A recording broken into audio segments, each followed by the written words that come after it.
Hello friends, आज से हम लोग नया टॉपिक स्टार्ट कर रहे हैं। इस टॉपिक का नाम है रे ऑप्टिक्स और इसमें हम लोग जो हैं सारे जो इम्पोर्टेंट क्वेश्चंस हैं उसको डील करेंगे। और आइए चलिए हम लोग ये चैप्टर स्टार्ट करते हैं। सो पहले कुछ बेसिक डेफिनेशंस आपको बता दूं। जैसे जैसे देखिए मैं इस तरीके से पढ़ाऊंगा कि जैसे जैसे टॉपिक्स में कोई चीज़ें आएंगी या प्रॉब्लम में जो चीज़ें आएंगी मैं उस समय उसको जो है वो एक्सप्लेन करके आगे बढ़ूंगा। सो अभी कुछ बेसिक चीज़ों के लिए मैं स्टार्ट कर रहा हूँ। ये पहले आप समझ लें कि ऑब्जेक्ट्स और इमेज क्या होते हैं। ऑब्जेक्ट्स और इमेज क्या होते हैं। सो ऑब्जेक्ट्स उसको कहते हैं जिसमें लाइट एक्चुअली इंसिडेंट लाइट जहाँ से पता चले कि वो जो है निकल रहा है। यानी ऑब्जेक्ट दो तरीके के हो सकते हैं। पहले तो ये हो सकता है कि रियल रेस जो है ना वहाँ से इमिनेट हो रहे हों, जहाँ से पहला पॉइंट। और दूसरे ऑब्जेक्ट, इसको रियल ऑब्जेक्ट कहेंगे। रियल ऑब्जेक्ट मैं इसका एक आपको दूंगा एग्जांपल। और कुछ होते हैं virtual object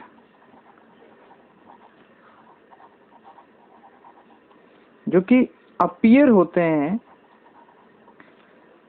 appear to have emanated. जैसे मैं आपके सामने ये पॉइंट रखूं। अब जैसे मान लीजिए कि ये एक मिरर है, प्लेन मिरर का एक एग्जांपल है। ये प्लेन मिरर हो गया। अब ये पॉइंट है, इस पॉइंट से एक्चुअल में ये रेज निकल रहे हैं।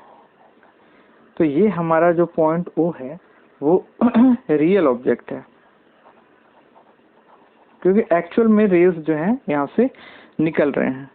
वही अगर आप यहाँ पर देखें, जैसे ये मिरर है और यहाँ से रेज इंसिडेंट हुए, ये रेज ऐसे आए।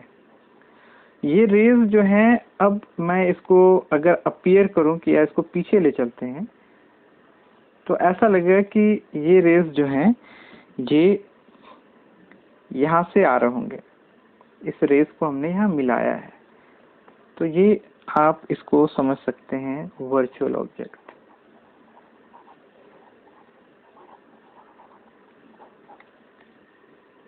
ये हम लोग इस तरीके से जो है वर्चुअल और रियल ऑब्जेक्ट को डिस्क्राइब करते हैं। ये एक्चुअल में यहाँ से रेज निकल रहा था इसलिए हमने इसको लिया, और ये हमने ऐसा अपीयर हो रहा है कि ये पीछे जा कर के ऑब्जेक्ट क्रिएट कर रहे होंगे। ध्यान दें ये सभी इंसिडेंट रेज हैं और उन्हीं का ये मीटिंग पॉइंट से हमने ऑब्जेक्ट क्रिएट किया है।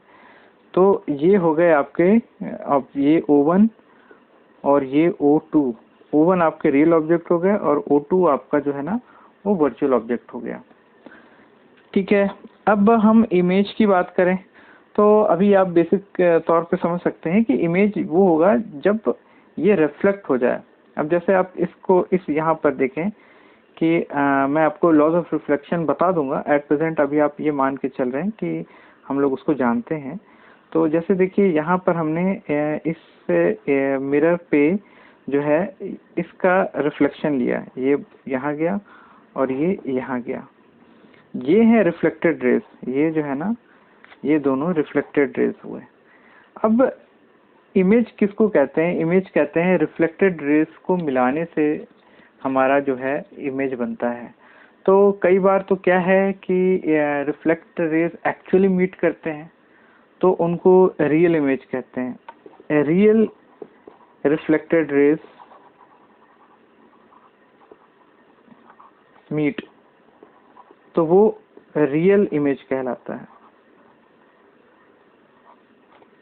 और अगर रिफ्लेक्टेड रेज जो हैं अगर इंटेंट कर रहे हैं, इंटेंट टू मीट, तो उसको हम बताएंगे वर्चुअल इमेज।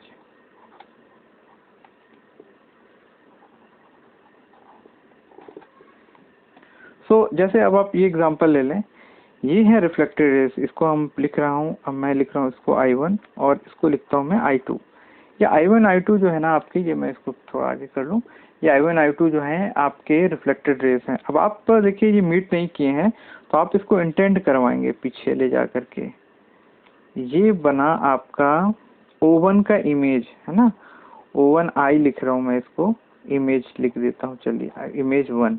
तो ये जो इमेज है O1 का, ये वर्चुअल इमेज है, क्योंकि ये जो रिफ्लेक्टेड रेज है I1 I2 उसको इंटेंट किए कि शायद इसको पीछे ले जाए, तो उसको हम वर्चुअली मीट करवा रहे हैं। वर्चुअल शब्द का मतलब यही होता है कि आप एक्चुअल में मीट नहीं करवा रहे हैं, ये इंटेंट करवा रहे हैं कि शायद इस पाथ को अगर बैकवर्ड ट्रेस करेंगे तो ये एक जगह मीट करेगा।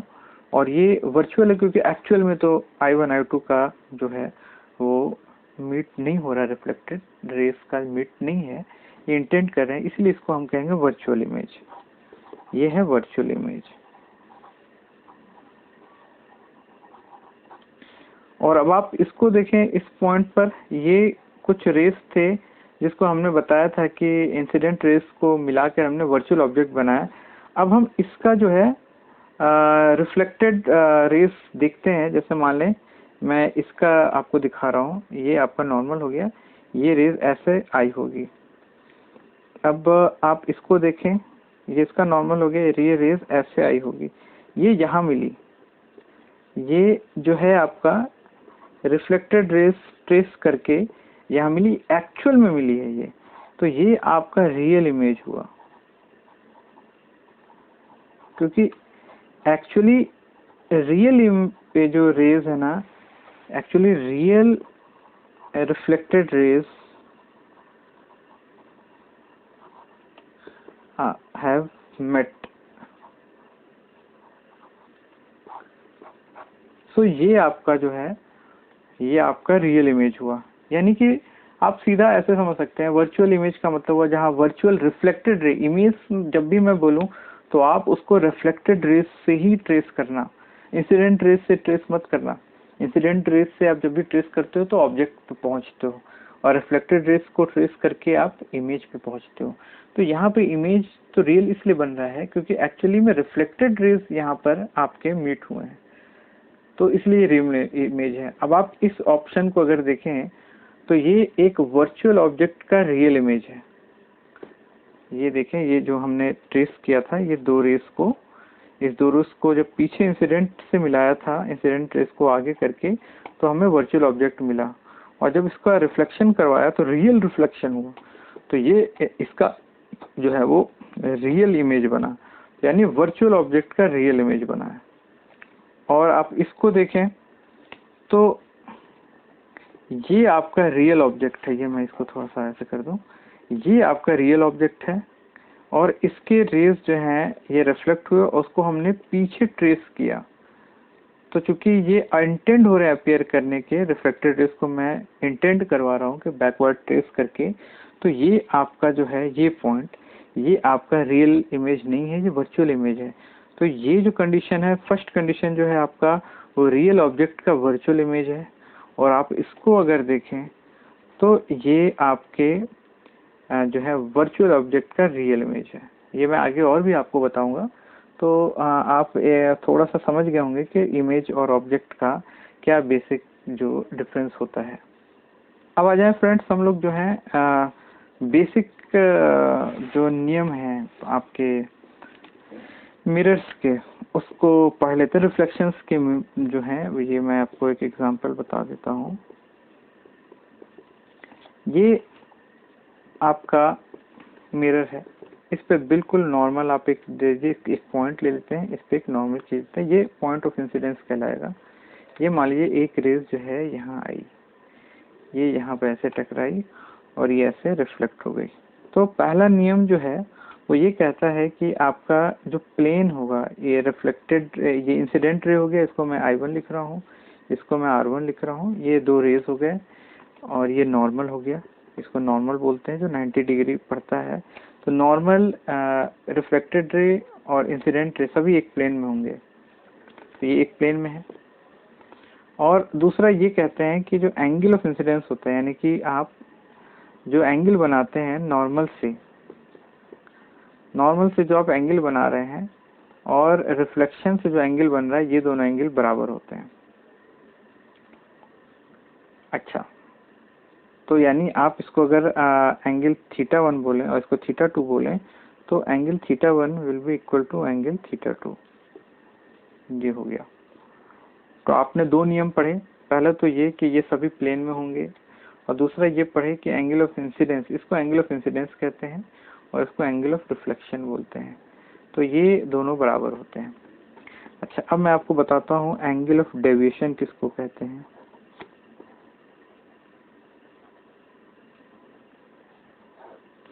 एंगल ऑफ डेविएशन इसको कहते हैं जहां पर आपके जो इमेजेस हैं, जैसे मान लें ये मैं आपके सामने एक मिरर रख रहा हूँ, इस मिरर पे इसी को मैं एग्जांपल ट्रेस कर रहा हूँ, ये आपका इंसिडेंट रे हुआ, मान लीजिए I1 बनाया, और ये आपका रिफ्लेक्शन हुआ, ये भी I1 ही होगा एंगल वाइज। अगर इसको थीटा मानते हैं तो ये भी थीटा ही होगा।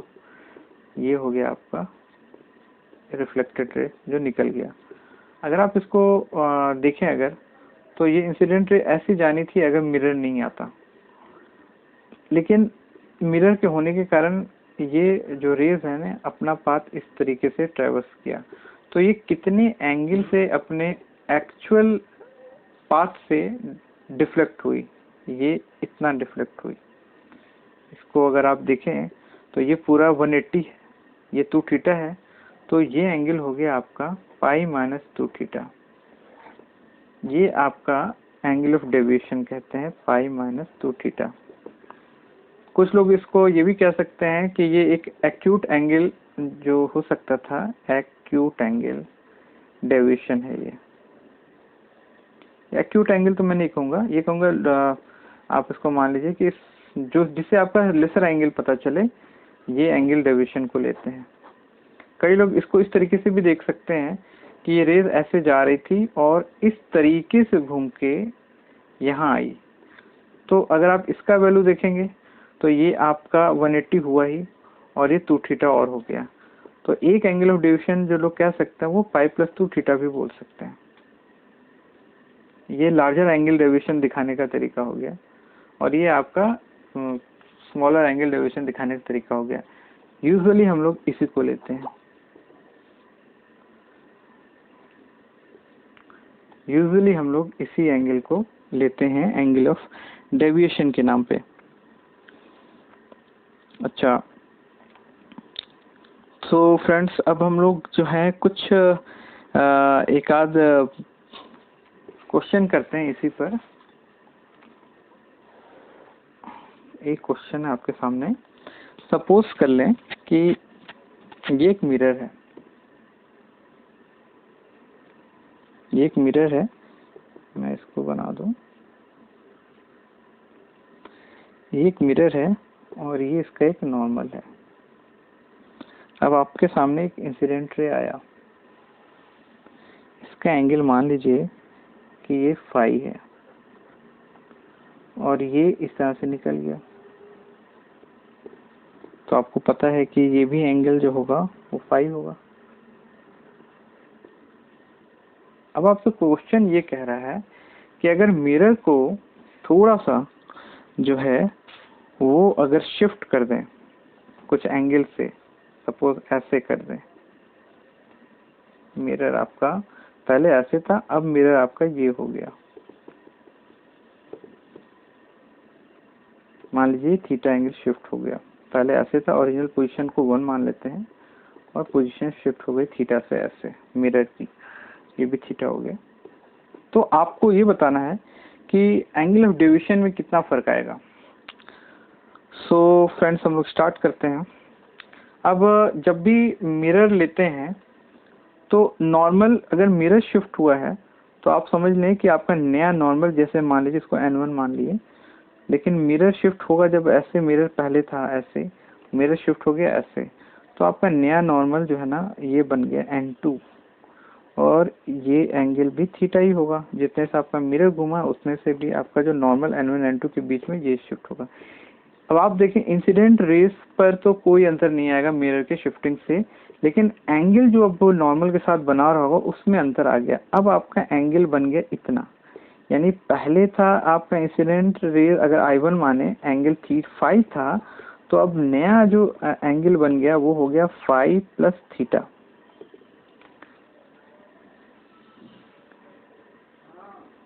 और अब आप ये देखें कि अब आपका जो पहले जब I1 ये था तो आपका R1 भी जो है वो फाई था। अब आपका I2 यानी रिफ्लेक्टेड रेस का ये I2 इंसिडेंट रे हो गया, जिस केस में आपका मिरर शिफ्ट हो गया है। अब आपका इसके लिए रिफ्लेक्टेड रेस का क्या एंगल होगा? अब आप देखें, अब आपके लिए ये है आपका नया जो पोजीशन नंबर 2 है और ये N2 है। तो अब क्या, अब आपका जो रिफ्लेक्टेड रे होगा वो शिफ्ट होगा? हाँ बिल्कुल होगा, क्योंकि उसको तो इतना ही एंगल बनाना है। तो ये पहले आपका इंसिडेंट रे ऐसे था और ऐसे जा रहा था।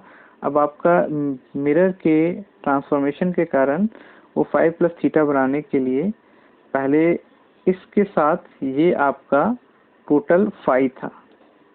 अब नॉर्मल शिफ्ट हो गई थीटा से, तो अब आपका रिफ्लेक्टेड रे भी शिफ्ट हो जाएगा थीटा से, ताकि वो N2 के साथ उतना ही एंगल बनाए जो कि I1 जो है वो N2 के साथ बना रहा है, ये एंगल ही बनाए। तो फाई प्लस थीटा यहाँ भी होगा, फाई प्लस थीटा। तो पहले एंगल ऑफ डेविएशन क्या था? पहले एंगल ऑफ डेविएशन आप माने तो जैसे इस प्रॉब्लम में हमने बताया कि एंगल ऑफ डेविएशन होता है जो भी आप एंगल बना रहे हैं इंसिडेंस रे और नॉर्मल के बीच में, तो वो होगा पाई माइनस इनिशियल पाई माइनस 2 थीटा था, या फाई मान लीजिए, एंगल ऑफ इंसिडेंस तो यहाँ पर फाई है, ये आपका एंगल ऑफ डेविएशन था। लेकिन अब आपका एंगल ऑफ डेविएशन क्या होगा? सो अब आपका ये एंगल, नया जो एंगल ऑफ डेविएशन आया वो हो जाएगा पाई माइनस 2, यहाँ पर 2 तो रखते ही हैं। अब नया एंगल ऑफ इंसिडेंस जो था वो यहाँ लिख देंगे थीटा प्लस फाई। ये दोनों का डिफरेंस क्या होगा? यानी कि एंगल डेविएशन इन फाइनल और एंगल डेविएशन इनिशियल, इन दोनों को अगर घटाएंगे तो आप देखेंगे pi minus 2 phi plus theta, ये फाइनल एंगल ऑफ डेविएशन है। इसको घटा देते हैं पुराने वाले डेविएशन से। तब आप इसको जब घटाएंगे तो आप देखेंगे आपके पास आया है, ये मैं बताऊं,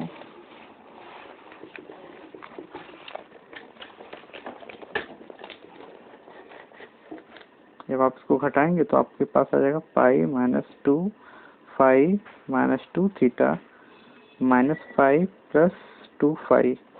तो आप फाई से फाई कैंसिल कर दें, पाई से पाई कैंसिल करें, माइनस 2 थीटा। यानी एंगल ऑफ डेविएशन जो है, जो change of angle of deviation वो 2 थीटा आया।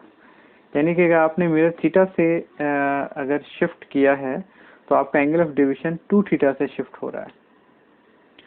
सो फ्रेंड्स, आज के लिए इतना ही। अब हम लोग जो है लाइट में आगे और भी डिस्कशन करेंगे, और जो भी अच्छे क्वेश्चन होंगे IIT JEE एडवांस 2021 के लिए ये लाइट के चैप्टर्स में, वो हम लोग यहाँ जरूर डिस्कस करेंगे।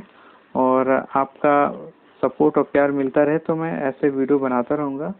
Thank you friends.